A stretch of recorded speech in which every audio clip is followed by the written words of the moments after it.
late and crowded trains are not the only problems facing SEPTA riders in the wake of safety concerns with its Silverliner fleet. Fox 29 Investigates has found sometimes the trains just never arrive at all. Here's Jeff Cole.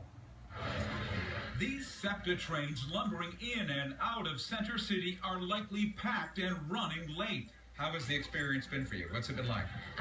Pretty stressful and aggravating, honestly.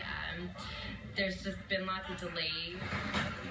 The benching of 120 of SEPTA's newest cars, the Silverliner 5s, for safety reasons has hobbled the authority, leading to fewer trains and shifting schedules for riders, while many of its operators and conductors are working longer hours and weeks. Now, add a flood of Democrats. And then you have the DNC that comes in the middle of all of this. We're going to be compromised. Fox 29 has found that troubled Silverliners have not just led to late trains, but outright cancellations, leaving riders in the lurch, especially on weekends. The problem can be clearly seen on SEPTA's Twitter accounts, where train after train is listed as canceled. Why? Manpower issues. Not enough workers to safely run them. In fact, from late Friday night, July 15th, through Sunday night, the 17th, SEPTA canceled 41 trains. What does SEPTA think when it has to cancel 41 trains over a weekend? Oh, we have to readjust. I mean, it is not an easy situation to look at. But is it troublesome? Are you worried by that? Are you concerned by it? We're always troubled. Let me put it this way, we're always concerned about it. Donna Hayes rides in and out of Delaware County. Well, that's a little much, given the fact that we already have so many trains out of service, where it's 120 trains out of service. They should not have canceled any. SEPTA says a train won't budge if there isn't at least one engineer and a conductor.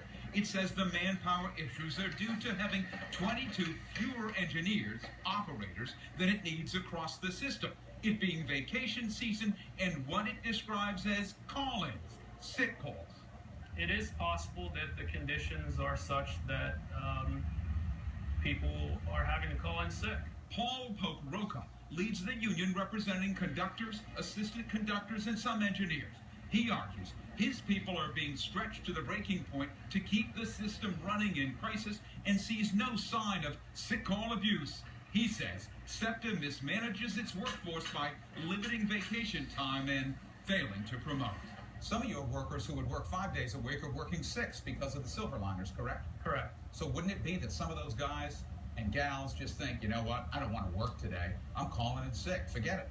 The railroad's always been a feast or famine industry. I don't see why today is any different than any other week. SEPTA says it plans to work with its unions to tackle the problem, but the numbers clearly show trouble. Late weekend weekends. Friday, July 8th, 11 trains canceled, 19 the next day, a Saturday. In the newsroom, Jeff Cole, Fox 29 News. In Westville, New Jersey.